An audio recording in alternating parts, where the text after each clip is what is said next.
Bien, buenas noches a todos los alumnos de esta facultad de San Martín, quinto año. Gracias también a nuestra doctora Ana Lucía Tácuna y a los profesores que nos están siguiendo a través de esta plataforma. Hoy estamos en la tercera clase de terapéutica, pero también hacerles un recuerdo, estamos en la semana donde muchas personas están padeciendo de este COVID y muchas neumonías, muchos problemas, pero finalmente también estamos en la semana donde nos podemos reconciliar con alguien que vino y pudo llevar en la cruz nuestros pecados. Se llama Jesús. Así que este es un momento también para reflexionar y para recordarles, jóvenes, que sus padres o sus abuelitos son muy sensibles o frágiles a esta infección viral. Muy seria, muy seria. Hay muchas familias que entra un virus y ataca a toda la familia. Y a veces uno de ellos es llevado a un hospital y ya no lo volvemos a regresar con vida. Por eso hoy día vamos a tomar otro tema que es interesante, que ustedes también tengan referencia e información para que en algún momento de su carrera puedan saber cómo manejar el dolor o de repente hacer una interconsulta. Entonces hoy día vamos a hablar de manejo del dolor.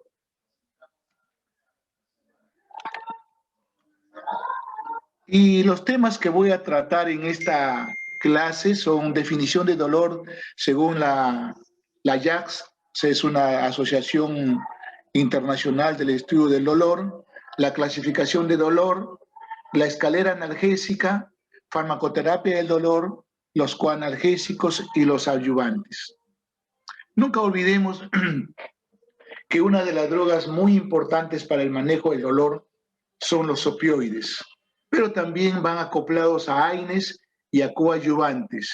De repente es necesario recordar también hay otras alternativas que también en el transcurso de la conferencia pueden preguntarme o también yo puedo mencionarles. Bien, ¿cómo define dolor esta empresa o esta sociedad del año 1979? El dolor, una experiencia sensorial y emocional desagradable, asociada a un daño tisular real o potencial o descrita en términos de tal daño. Ahí tenemos una imagen de alguien que está con una lumbalgia fuertísima, puede ser probablemente, ¿no?, una hernia del núcleo pulposo o de repente una contractura. Pero recordemos siempre algo importante. Nosotros, cuando adoptamos la posición de bipedestación, nuestro peso descansa sobre las vértebras y especialmente sobre los discos. Y ahí viene el desgaste. Por eso es importante tratar en lo posible cautelosos, la manera de sentarse, la manera de estar viendo televisión, la manera también cómo rehabilitarse, cómo dormir, etc. Bien, el dolor actualmente es considerado el quinto signo vital. ¿Y por qué es considerado el quinto signo vital? El dolor es la causa más frecuente de consulta médica y el motivo más habitual de solicitud de medicamentos sin receta. Y aquí tengo los 4 signos básicos: la frecuencia respiratoria, la frecuencia de pulso, la presión arterial, la temperatura, y le estamos agregando el quinto signo vital, que es el dolor. Esto es más o menos casi con frecuencia, pero actualmente los hospitales están llenos de una patología que se llama COVID-19 o SARS-CoV-2. Pero de todas maneras, eso pasará con la vacuna o con el tiempo, pero estas cosas que tienen que ver con el dolor van a persistir. Así que por eso es que les menciono como quinto signo vital. ¿Cómo clasificamos el dolor? Son múltiples, pero les quiero mostrar una clasificación de la Sociedad Europea de Anestesia Regional y Tratamiento del Dolor. Y aquí tenemos la primera clasificación, duración. Según duración, dolor agudo es el dolor que dura poco tiempo, menos de 2 semanas. Por ejemplo, un dolor por traumatismo, ¿no? Un dolorcito que usted va a jugar su partidito y bueno, finalmente alguien le pone zancadilla, ese es un dolor agudo, menos de dos semanas. Dolor crónico es el dolor que dura más de 3 meses, una artritis reumatoidea, una artrosis, de repente también una discalgia de hernia núcleo pulposo, o de repente una coxartrosis, o una artrosis de rodilla, etc. Son situaciones en donde el dolor se acompaña más de 3 meses. Bien, aquí quiero mostrarles en esta diapositiva las diferencias dolor agudo y dolor crónico. Entonces, la finalidad del dolor, por ejemplo, el dolor agudo inicial biológico, inicial destructivo. Cuando tú tienes dolor, algo está pasando y hay que tratarlo. Y aquí el dolor crónico tiene que ver con una parte destructiva. Duración, ya hemos hablado, temporal, menos de 2 semanas y más de 3 meses. Mecanismo generador, unifactorial, multifactorial. Recordemos, puede ser un traumatismo, puede ser una quemadura, etcétera. Acá puede ser multifactorial. Puede ser ya de repente la artrosis, la degeneración, etcétera, etcétera. Componente afectado, orgánico 3 cruces y en el crónico una cruz. Psíquico una cruz y psíquico 3 cruces. Muchos de los pacientes que sufren dolores crónicos tienen una tendencia a deprimirse y cuando se deprimen el umbral de dolor desciende y una molestia tan pequeña les duele muchísimo, que eso es importante que recordemos. Respuesta orgánica, adrenérgica, sudoración, dilatación pupilar, aumento de la frecuencia cardíaca, respiratoria, presión.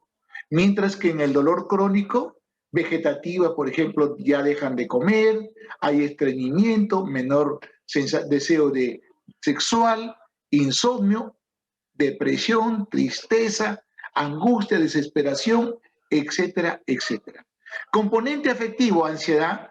Componente afectivo, depresión. Una cosa es ser ansioso, hipocondríaco probablemente, y otra cosa caer en un hueco y terminar deprimido. Agotamiento físico, acá no hay agotamiento físico, aquí sí parece que todo ya está perdido. Objetivo terapéutico, curación. Objetivo terapéutico acá, alivio y adaptación. Hay muchos pacientes con dolor crónico, solo se usa terapia paliativa o también se tienen que adaptar a una terapia básicamente de manejo prolongado, con bombas de infusión, por ejemplo, analgesia controlada por el paciente, la acupuntura, etcétera, etcétera. Bien, la segunda clasificación teniendo en cuenta mecanismos neurofisiológicos. Aquí encontramos 3 grupos, los nociceptivos, los dolores neuropáticos y los dolores mixtos o nociplásticos. A veces lo llamo yo el dolor, podemos decir, psicológico o el dolor de ansiedad. Muchos de los cuadros C, de repente termina el dolor con un buen abrazo, un buen deseo de la familia o de la persona que lo ama y que hay que pedirle perdón, perdóname, porque muchos dolores a veces de falta de perdón, de falta de repente de consideración, entonces termina angustiándote y como una carga lo tienes tú. Y esto prácticamente, por eso hablamos, lo llamamos dolor idiopático, que no hay causa orgánica ni causa básicamente nociceptiva. Solo con un abrazo, con un perdón o con una reconciliación se acabó el dolor. Pero vamos a hablar básicamente de los 2 primeros. Dolor nociceptivo. es causada por la activación de los receptores del dolor. A los receptores del dolor se le llama nociceptores. En respuesta a un estímulo, puede ser lesión, inflamación, infección, enfermedad, etcétera. Bien.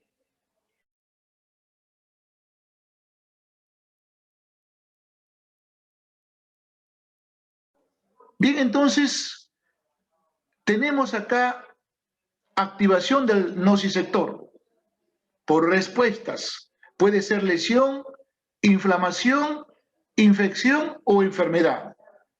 Como ocurre con el dolor agudo, suele haber una relación directa entre su intensidad y la gravedad de la agresión. No olvide, intensidad tiene que ver con cuánto te duele, cuánto te duele. No olvidemos esta partecita. Bien, aquí tenemos los 4 procesos neurofisiológicos del dolor nociceptivo en un esquema. Por ejemplo, aquí tenemos el estímulo llama, acá tengo el traductor que viene a ser el nociceptor. Este estímulo físico lo transforma en un estímulo eléctrico y ese estímulo eléctrico es conducido por una fibra nerviosa y que recibe el nombre de transmisión. ¿A dónde lo lleva esta fibra nerviosa? A la médula espinal, donde entra en juego el sistema de modulación. Aquí hay una compuerta que lo abre o lo cierra, pero también viene un sistema inhibitorio descendente para tratar de eliminar el dolor. Una vez que de la columna pasa, va al cerebro, por los espinotalámicos, etcétera, tenemos el 4 proceso que es percepción. Repito, traducción, transmisión, modulación y percepción. Bien, este es el esquema que nunca deben olvidarlo, muy práctico, ¿no? ¿Quién se encarga de traducir un estímulo físico o mecánico en un estímulo eléctrico? El nociceptor es el famoso transductor. Esa es una terminación nerviosa libre. Y luego la fibra se encarga de llevar este estímulo eléctrico y se llama transmisión. Y aquí en la médula se produce el otro proceso, modulación, y luego por los espinotalámicos he llevado a la corteza y se produce el dolor consciente. ¿Cuánto te duele? Me duele 10. ¿Cuánto te duele? 8. Y eso se llama percepción. Bien, entonces vamos a ir hablando uno por uno. Transducción es la conversión de un estímulo potencialmente nocivo a una actividad electrofisiológica, el famoso potencial de acción. Transmisión, envío de la información codificada con actividad electrofisiológica desde la periferia hasta el cerebro, pasando por los nervios periféricos, la médula espinal, el tallo cerebral, el tálamo y finalmente llega a la corteza cerebral. Luego tenemos la modulación, procesos de modificación por aumento o disminución de esta intensidad del funcionamiento de las vías nociceptivas. Se lleva a cabo a través de los procesos de sensibilización central y periférica, además del funcionamiento del sistema inhibitorio, que tiene que ver, viene de la corteza, y activación desciende desde el sistema nervioso hacia la médula. Entonces, en la médula espinal actúan dos subprocesos. El primero es el proceso de la compuerta y el segundo subproceso viene de arriba, un sistema de inhibición que tiene que ver con la noradrenalina y tiene que ver también con la serotonina. Y finalmente, ¿como resultado de qué? De la acción opioidea endógena, no olvidemos. Percepción es la integración final de los procesos de nocicepción y la respuesta afectiva en la forma de una experiencia subjetiva en la forma de dolor. Aquí quiero mostrarles un poquito más, ¿no? Cuando hablamos de nocicepción, el mecanismo de traducción implica a la activación de estos nociceptores. ¿Mm? De estos nociceptores. Los nociceptores son neuronas periféricas sensoriales que responden a la amenaza de estímulos nocivos. Por ejemplo, tengo nociceptores mecánicos al movimiento, presión, lesión, etcétera. Térmicos a la hipertermia, hipotermia, químicos externos o internos. Bien, aquí más o menos para mostrarles en esta diapositiva alguna cosa interesante. Químico, por ejemplo, mecánico, térmico, de presión. Y aquí tengo yo los nociceptores polimodales, ¿m? Los termonociceptores y los mecanonociceptores, que tienen que ver con la presión, tienen que ver con la parte térmica y tiene que ver con la parte química y mecano. Son los poli. Entonces, esto es importante. Y aquí tengo el esquema de los nociceptores. Bien, principales sustancias algógenas. Le he agregado en esta clase este cuadrito porque nos ayuda mucho. Por ejemplo, acá tengo las sustancias, la fuente, la enzima y la inducción de dolor. El potasio, las células dañadas y induce dolor. La serotonina, los trombocitos, las plaquetas. Se libera triptofano, hidroxilasa, también induce dolor. La bradiquinina, sinógeno, plasma, calicreína, produce dolor. La histamina, mastocitos, produce dolor. El ATP produce dolor, a pesar que es tan bueno el ATP porque es nuestra fuente de energía. Los iones de hidrógeno, células dañadas, células inflamatorias, mire, puede potenciar o tampoco ser indiferente. Las prostaglandinas, el ácido araquidónico de las células dañadas, ¿no? La enzima ciclooxigenasa, y acá tengo yo potencia o también indiferente. Los leucotrienos, el ácido araquidónico, células dañadas, la enzima 5-lipooxigenasa.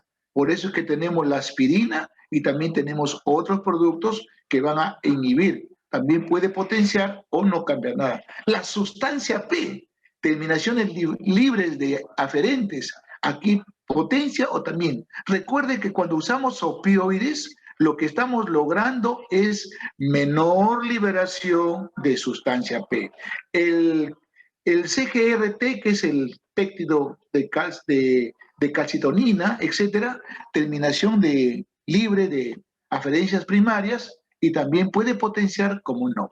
Entonces, este cuadrito en realidad es muy interesante para que ustedes también lo tomen como referencia.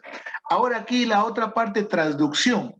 Es el proceso por el cual un estímulo nociceptivo periférico se transforma en un estímulo eléctrico. Esa es la traducción, ¿no? No se olvide, los receptores, se han descrito 3 tipos de receptores, ¿no? Receptores de la terminación nerviosas libres, los famosos mecanorreceptores de umbral elevado y polimodales. Bueno, acá tenemos a qué fibra se asocia, por ejemplo, los primeros, a fibra C no mielinizadas, estructuras profundas, como es el caso de la córnea, pulpa, dentaria, periósteo, mecanorreceptores a través de las células A delta, mielinizadas, dolor inicial, agudo, punzante, luego receptores polimodales de la piel, calor, tacto, superficie, etc. Muy bien, la modulación. La primera teoría de la compuerta, muy interesante, la teoría de Melzach. Esto lo hablaba mucho yo hace muchos años atrás y vuelvo otra vez a repetirlo con ustedes. Esta teoría de la compuerta, como vamos a verlo acá, miren, acá tengo las fibras A, delta y C, y acá tengo las fibras B. Estas famosas fibras B inhiben todo proceso doloroso.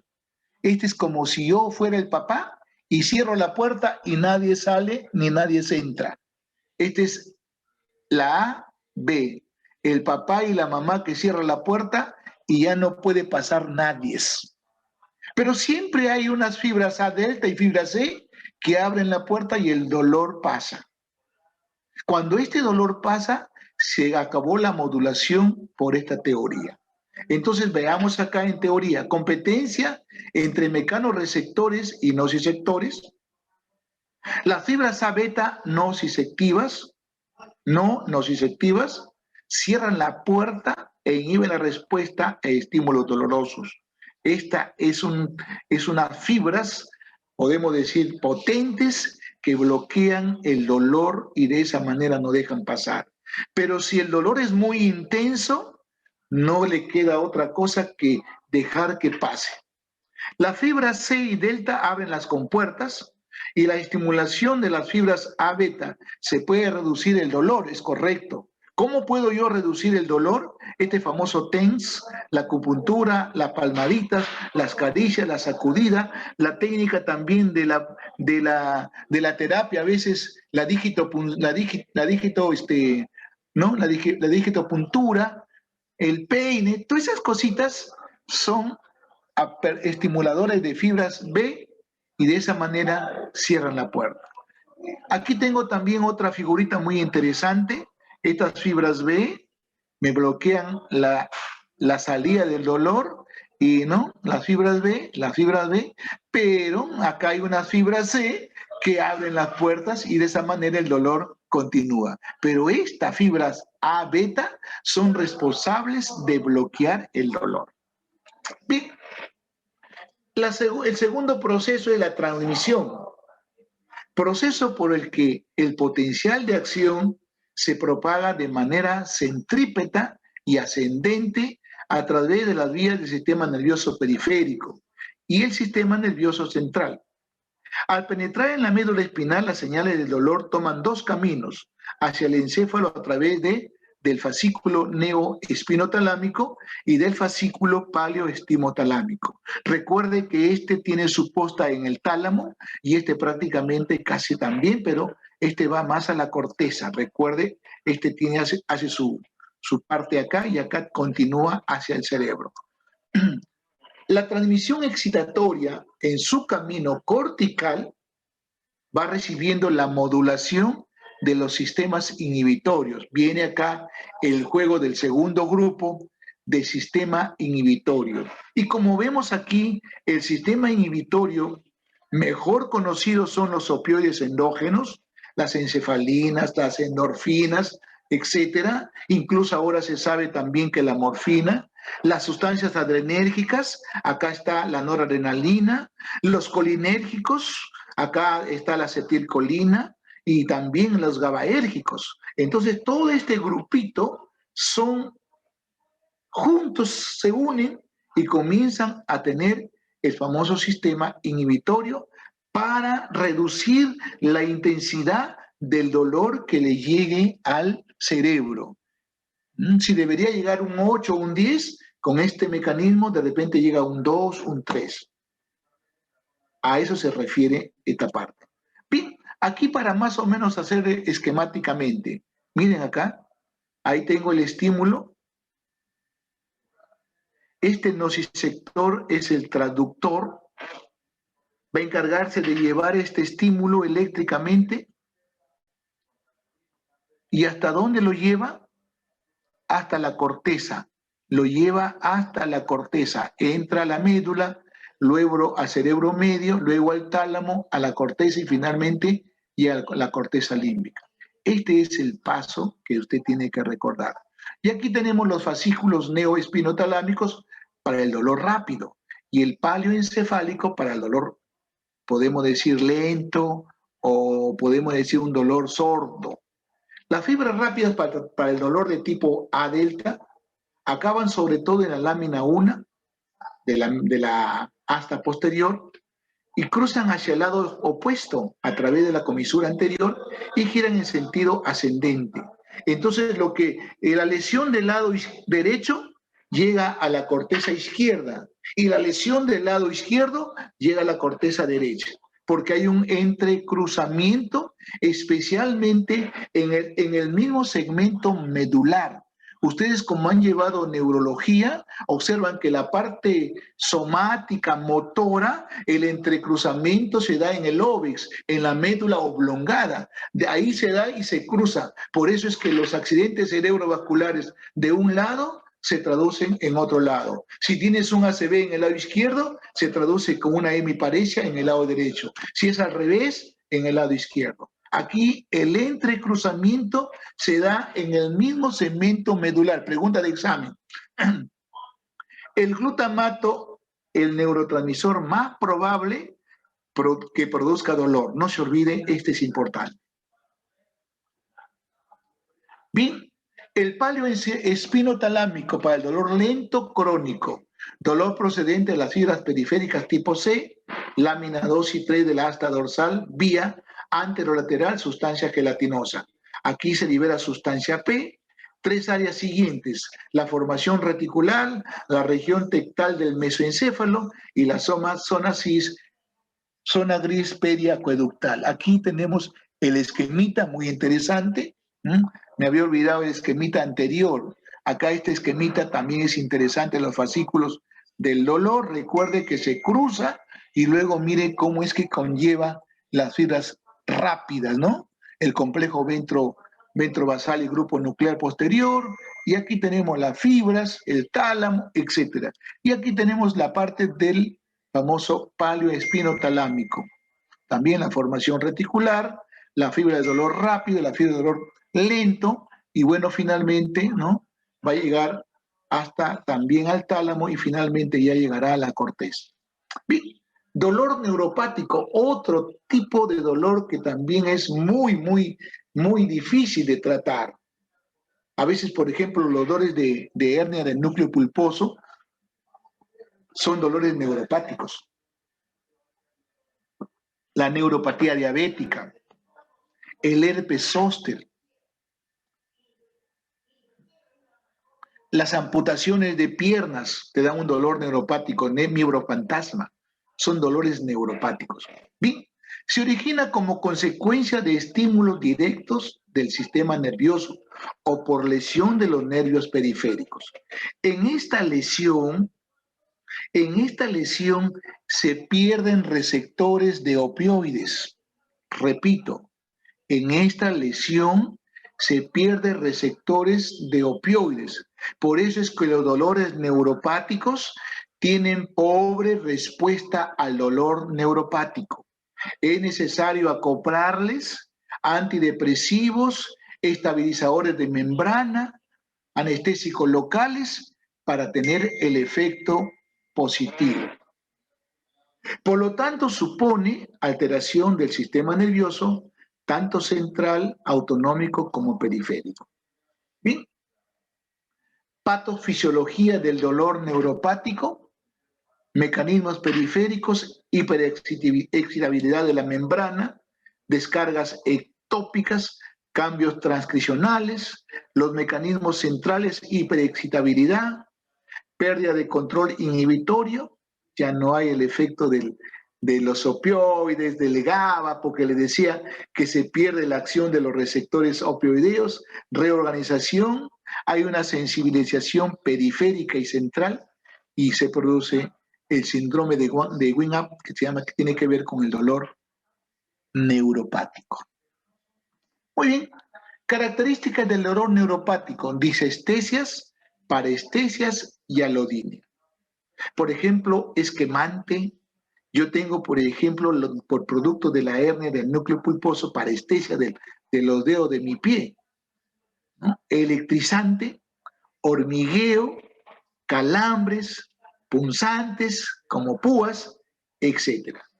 Bien, clasificación también de acuerdo a localización del dolor.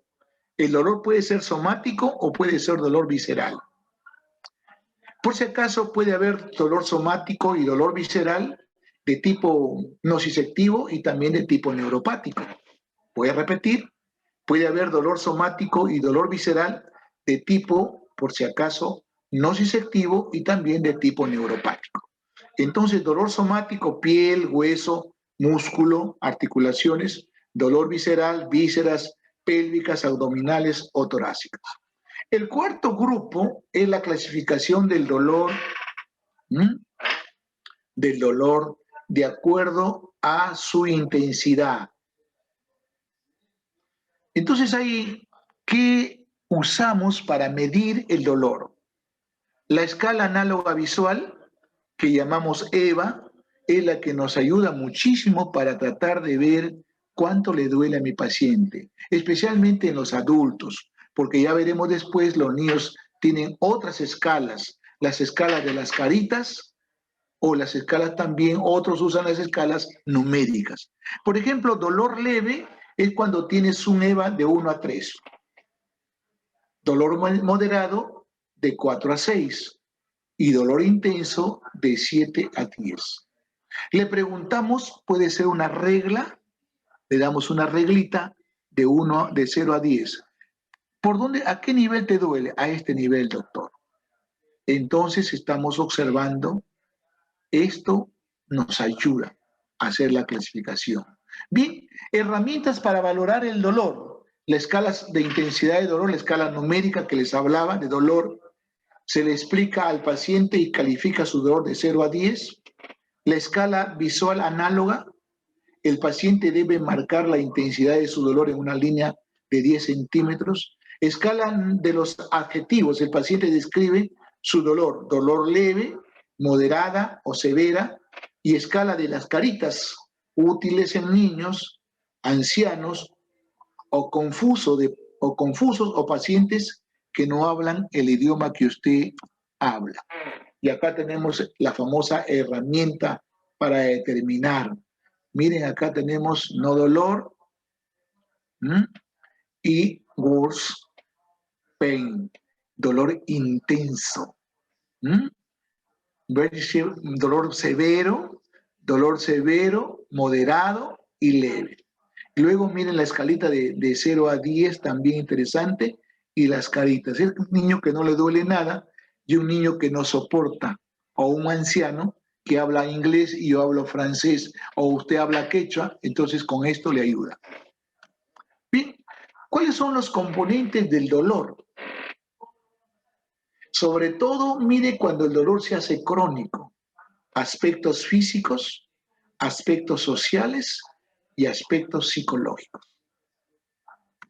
Aquí para mostrarles el tratamiento multimodal del dolor basado en el enfoque biopsicosocial. ¿Por qué hablamos de multimodal? Porque ahora el manejo del dolor es multifactorial. Trabaja el médico, trabaja el rehabilitador, trabaja el sacerdote o también el pastor, trabaja de repente también la psicóloga, trabaja el maestro, todos trabajamos, la familia, etc. Por eso hablamos de un manejo multimodal del dolor basado en un enfoque psicosocial, biopsicosocial. La farmacoterapia, la terapia física, la higiene del sueño, el manejo del estilo de vida, también muy interesante, el manejo del estrés, porque cuando estás estresado, tu umbral del dolor baja y te duele más. El manejo intervencionista del dolor, vamos al médico anestesiólogo, que se encarga del manejo del dolor, a veces hacemos procedimientos, hacemos bloqueos, y luego la biorretroalimentación, la educación también es importante, y finalmente la terapia complementaria. Todo este es un grupo que si no tenemos la ayuda de los familiares, no funciona. No olvidemos esto. Bien. Luego viene la pregunta, ¿qué analgésicos usar? Para alivio del dolor, que sigue siendo un desafío médico importante. No olvidemos. ¿Y ahora qué usamos? Entonces yo creo que el diagnóstico es importante, dolor nociceptivo, dolor neuropático o dolor idiopático. Si es un dolor nociceptivo, que es somático o visceral. Luego tenemos si es agudo o crónico. Si es agudo, menos de 2 semanas, y si es crónico, más de 2 semanas. Entonces esto más o menos me va orientando, ¿no?, para ver qué uso. Ahora, otro, ¿qué uso? ¿AINES, opioides? ¿O soy de frente le mando a que le haga una intervención? Que el doctor Roja le ponga un catéter y le coloque una bomba de infusión para que alivie el dolor. No, todo tiene una secuencia, como este COVID. Muchos de los pacientes que llegan a COVID, todo el mundo quiere darle endovenoso con dexametasona, cuando no es así. Primero hay que ir con la terapia sencilla, los analgésicos, de repente los antibióticos orales, y recién cuando hay efecto de neumonía, de saturación, recién pasamos a la otra etapa. Y así, igual en el dolor, tenemos que quemar etapas. Primero AINES, vamos a verlo después, de ahí de repente adyuvantes a los AINES, luego los opioides de poca intensidad, los adyuvantes, luego los opioides, ya no hay respuesta, ahora sí recién intervencionismo. Así más o menos es la secuencia. Vamos a ir viendo. Metas en el manejo del dolor. Involucrar al paciente en el proceso de toma de decisiones. Siempre recordemos, el paciente tiene que tener un compromiso, tiene que tener una conciencia de que está padeciendo un dolor. Acepte métodos de tratamiento realistas antes de iniciar un plan de tratamiento. Y esta es una balancita que es importante mencionar.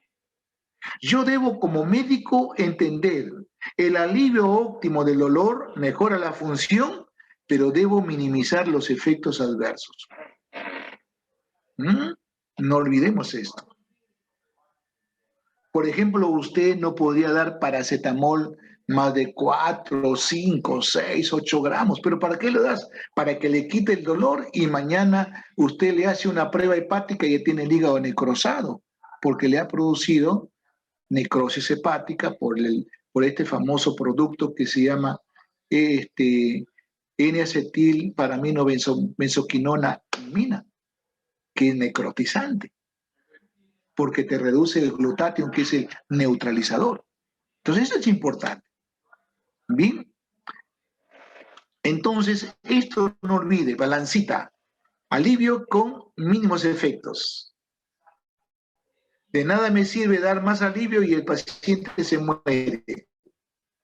Por ejemplo, yo le doy opioide, le doy morfina 50 miligramos endovenoso, le quité el dolor, pero le hice una depresión respiratoria que me hizo paro respiratorio y se murió. No es correcto. Bien, algoritmo para el tratamiento del dolor agudo según la gravedad. Dolor agudo debido a lesión deportiva, a traumática, a condición inflamatoria, a lesión multiesquelética. ¿Qué tenemos? AINES tópicos con o sin combinación de acetaminofén, que es el paracetamol, o inhibidor de COX-2 o AINES. Bien, dolor agudo leve o moderado, analgesia inadecuada. Paso 1, acetaminofén, 4 gramos al día como dosis máxima, porque encima de 4 ya tiene efectos tóxicos en el hígado y tiene efecto techo. Recuerde, los AINES tienen efecto techo. Por más que usted le dé más dosis, ya no hay más alivio del dolor. Analgesia inadecuada.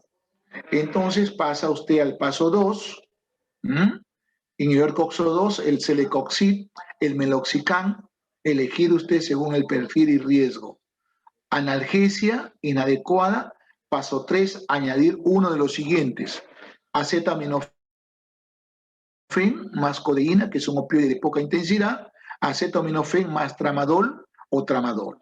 Esto más o menos hasta acá termina el dolor leve a moderado. Dolor agudo y severo, opioides más potentes. Aquí ya tenemos el uso de morfina, el uso básicamente, podemos dar también el uso de fentanilo, de remifentanilo, los parches de fentanilo, ¿no? Ahora ya está viniendo también el famoso metadona para manejo del dolor.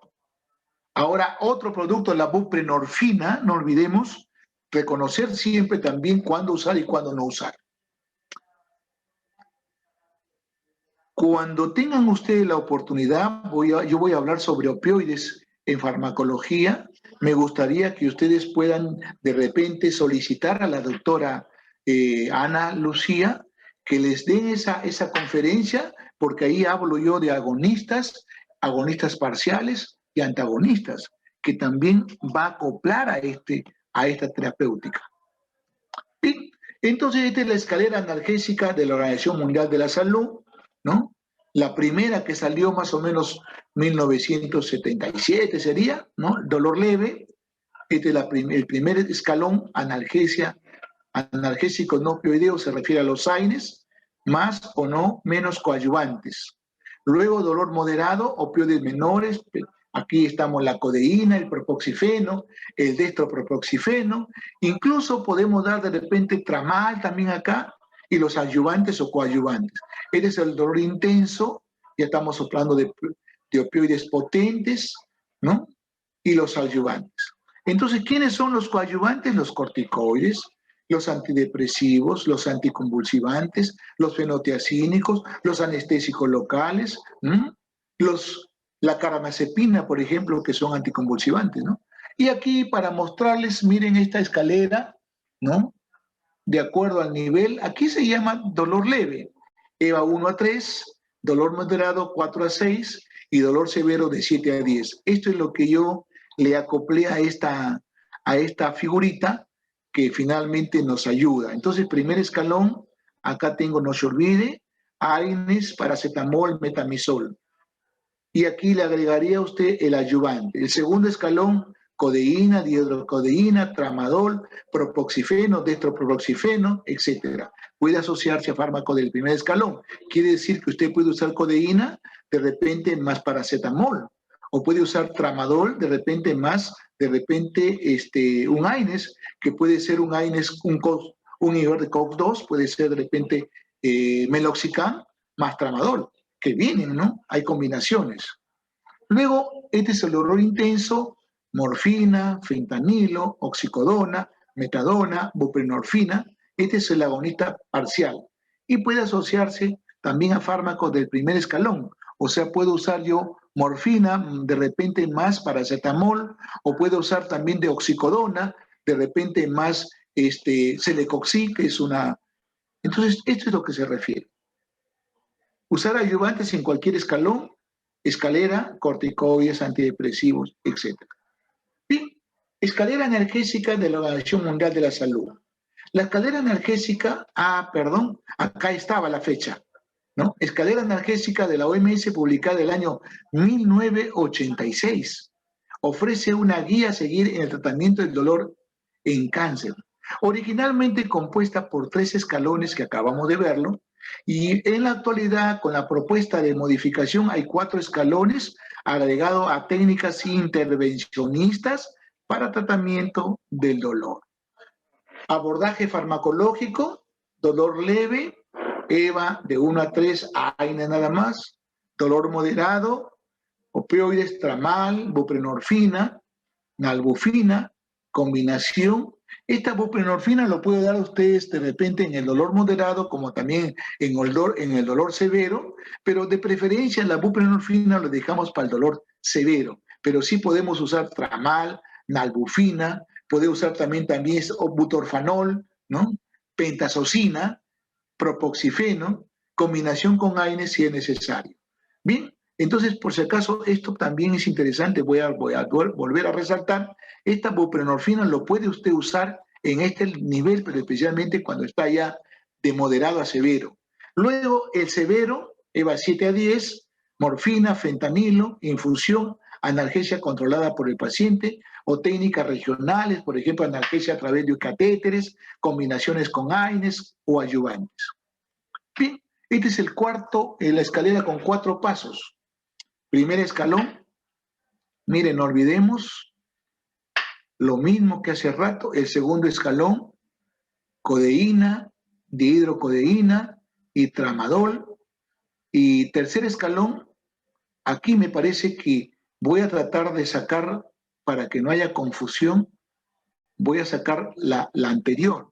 Voy a sacar, para que no haya confusión, voy a sacar de esta diapositiva esta buprenorfina, para que de esa manera no haya confusión. Alumnos, quiero por favor que vayan, voy a sacar este producto buprenorfina de este dolor moderado para que no haya confusión con las 2 figuritas que he presentado. Miren, acá tenemos esta figurita, acá estamos hablando de ¿qué? De buprenorfina, y aquí también estaremos hablando de buprenorfina. Por lo tanto, yo haría esta modificación. Esta modificación lo eliminaría esto, ¿no? Porque finalmente yo digo para evitar confusiones y de esa manera, y aquí agregaría yo pentazocina, coma, agregaría de repente también otro producto que se llama butorfanol, ¿no? Agregaría propoxifeno, destropropoxifeno, pero siempre combinado. Bien, y entonces pasamos a la otra escalerita, y aquí tengo la escalerita del tercer escalón. La morfina, fentanilo, oxicodona, metadona, buprenorfina, meperidina, más o no AINES. Y luego el cuarto escalón, por ejemplo, acá estamos hablando ya de bloqueos nerviosos, los opioides por la médula espinal, el TENS, la estimulación nerviosa transcutánea, la estimulación medular, la radiofrecuencia, la crioanalgesia, las infiltraciones, los bloqueos, etc. Bien, primer escalón, entonces acá tenemos los fármacos, ya ustedes van a ir de repente revisándole con calma, por ejemplo, el paracetamol, dosis de 500 a 1000. Hoy estoy usando yo paracetamol, me gusta a mí en este Perú decir bien claro, en el Perú nos venden medicamentos a granel y medicamentos de marca. Si alguien me escucha, yo agradezco que me escuche porque nos va a ayudar mucho. Los medicamentos a granel cuestan muy barato, pero en realidad para mí y para lo que he observado, de acuerdo a eficacia, no sirven para nada. Así que si usted compra un medicamento a granel, no va a tener muchas eficacia. De repente va a tener efectos, pero no la eficacia que usted desea, porque usted quiere una eficacia de 100% o una eficacia de 1. Entonces yo doy siempre 1 gramo cada 4 o cada 6 o cada 8 horas. 1 gramo cada 4 o cada 8 horas, nada más. Perdón, cada 6 horas, 1 gramo cada 6 horas o 1 gramo cada 8. Cuando damos 1 gramo cada 6, ya le estoy dando 4 gramos. Entonces, por eso es importante tener la idea. ¿Cuánto es la dosis tóxica del paracetamol? 4 gramos en un adulto. Miren la forma, 1 gramo cada 6, ¿no? Y aquí tenemos las opciones también de presentaciones. Ahora yo tengo paracetamol también por vía endovenosa. Hay un frasquito de 1 gramo y yo lo puedo colocar 1 gramo cada 8, 1 gramo cada 6, especialmente en las cirugías que son de leve dolor o leve intensidad. El metamizol de 1 a 2 gramos, 6 cada 6 a 8 horas, y mire acá podemos usar. Es importante tener en cuenta, también hay otras opciones. El Celecoxib es un inhibidor de COX-2 de 1000 a 200, de 200 miligramos, lo puedo dar una vez al día. Siempre empezamos a veces con 100 o con 50 y vamos subiendo. Podemos tener 400 en 24 y acá tenemos las cápsulas. En heterocoxib, otro producto parecido a esta familia, el ibuprofeno, hoy lo estoy usando muchísimo porque el ibuprofeno, además de efecto de alivio del dolor, tiene efecto también como antipirético. Hoy estoy usando yo 400 miligramos cada 8 horas y nos va muy bien, especialmente en los pacientes COVID que tienen dolor de la espalda, del cuerpo, les duele todo, entonces va muy bien. Le hago una terapia cada 8 horas o cada 6 horas por 3 días y después lo dejo condicional.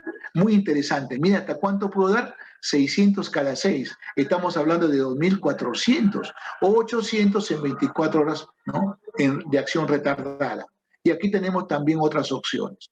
El naproxeno estaba usando también yo 300, pero también este ibuprofeno es mejor que el naproxeno. El diclofenaco, ¿no? Este es importante, ahora está viniendo diclofenaco con otros productos, está viniendo con paracetamol. El aceclofenaco también otro producto. Entonces, como ven, doctores, estos son para el primer escalón. Solo AINES, no olvidemos. ¿Le puede agregar un adyuvante? Sí, doctor. Le podemos agregar, por ejemplo, gabapentina. Le puede agregar gabapentina, le va a ayudar. Le puede agregar amitriptilina, agréguelo. Le puedo agregar carbamazepina, agréguelo. Eso le podemos ayudar. Bien, luego tenemos el escalón 2, pero ¿qué más acá tenemos? Acá tenemos más, me había olvidado, acá hay más fármacos, el famoso Meloxicam que les hablé hace rato, miren, 7.5, yo estoy empezando con 7.5 y después lo voy subiendo cada 24 horas, y miren la dosis máxima, 15, y como lo tenemos en presentación. El otro, el Piroxicam, este es un producto muy bueno analgésico, pero ya no hay en el mercado. Yo usaba a veces 10 miligramos a 20 miligramos, era muy bien, pero producía mucha gastropatía. Por eso había que usar mucho, de repente, inhibidores de la bomba de protones, especialmente en estos pacientes. El ketorolaco también tiene un potente efecto analgésico, pero no se debe dar más de 3 días en el postoperatorio, porque tiene riesgo de gastropatías. No se olviden, miren, acá tengo la dosis, ¿no? Y luego la dosis máxima y 10. Nosotros estamos dando ketorolaco para el postoperatorio, o también estamos usando ketoprofeno 100 miligramos cada 100. Los AINES, 500 a 100, 4 a 6. Ahora estoy usando yo aspirina, 500 miligramos, para aquellos pacientes que tienen COVID y están en la primera fase. ¿Por qué? Se ha observado en las famosas necropsias que los pacientes con COVID se mueren porque hacen trombosis de arteria pulmonar. O sea, la trombosis los mata al paciente. Por eso es que todos los COVID deben recibir aspirina cuando estamos en la primera fase, y si ya estamos en la fase 2, donde hay neumonía, tenemos que usar enoxaparina. Qué interesante. Por eso es interesante, estoy acoplando algunas cosas que de repente no hablé la semana pasada, hoy lo estoy hablando. Y luego, por ejemplo, este nuevo producto, el trometamol, que es nuevo, y bueno, tenemos también, estos son productos nuevos. Entonces son productos nuevos. Luego tenemos la medicación adyuvante, está constituida por una serie de fármacos que pueden utilizarse simultáneamente con analgésicos incluidos en los distintos escalones. Perfecto. Acá tenemos los neurolépticos, el fenotiazínico, mepromaxina, el aclorpromacina, las butirofenonas, el famoso aloperidol, ¿no? Pero siempre recordar que estos productos producen síndromes, parecen parkinsonianos. Si el paciente tiene síndrome de Parkinson, no usarlo, porque produce Parkinson. Entonces, esto es importante. 2, si son ancianos, estos producen bloqueo alfa, y al producir bloqueo alfa producen hipotensión, y cuando se levanten puede haber hipotensión ortostática. Mucho cuidado. Bien, antihistamínicos, hidroxicina, benzodiazepinas, midazolam, lorazepam. Entonces, porque muchos no pueden dormir. Me gusta a mí el clonazepam. El clonazepam va muy bien ahora. Empezamos con 0,5, luego vamos subiéndolo. Mejor que el midazolam, mejor que el lorazepam. Clonazepam.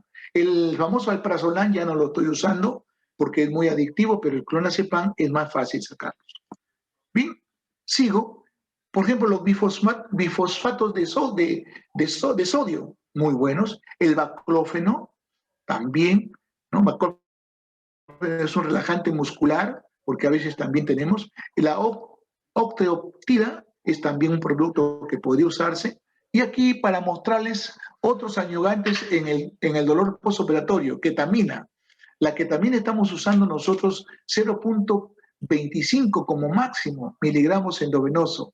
La ketamina es un potente analgésico porque es anti-NMDA, intensidad y dolor baja, con menor consumo de opioides, efectos colaterales mínimos, porque como uso menos opioides, y los opioides son depresores, entonces dice prevención de dolor postquirúrgico inconsistente, efectos colaterales. Este es el único problema. Puede haber alucinaciones, pero con dosis bajas no se ha visto mucho. La pregabalina me gusta a mí para los dolores de tipo neuropático, menor intensidad, reduce el consumo de opioides. Efectos colaterales, sí, disminuye. Prevención del dolor postquirúrgico, sí. Este es el problema, sedación y los mareos. La gente se ha quejado más de mareos, pero su efecto es a partir de los 14 días. La gabapentina, casi lo mismo que la anterior. La lidocaína endovenosa, dan una infusión ¿Mm? Y mire, disminuye la intensidad, consumo de oxígeno, de opioides, efectos colaterales también disminuyen los opioides, posible, ninguno es bueno monitorizar. Los agonistas alfa tipo clonidina, tipo de metomidina, ahora la clonidina se está usando mucho ahora. También mire como ayudante, pero ¿cuál es el problema de la clonidina? La hipotensión y la bradicardia. Bien, otras técnicas de analgesia, la modulación neuromuscular y terapia neural. Tratamiento neuroquirúrgico, por ejemplo, simpatectomía, rizotomía, termorregulación, ¿no? Mielotomía, comisoral, ¿no? Cordotomía, etc. Muy bien, aquí otras técnicas analgésicas, los métodos neuroestimulantes, la estimulación eléctrica transcutánea, recuerde que estimula las fibras A, beta y finalmente cierra la compuerta de Merkel y de esa manera te reduce el dolor. Métodos físicos, la radioterapia, la termoterapia, la laserterapia, digitoterapia, la pinoterapia, todas las terapias, acupuntura o acupuntura, tratamiento psicológico, etc. Bien, creo que le agradecemos a todos los alumnos que nos están escuchando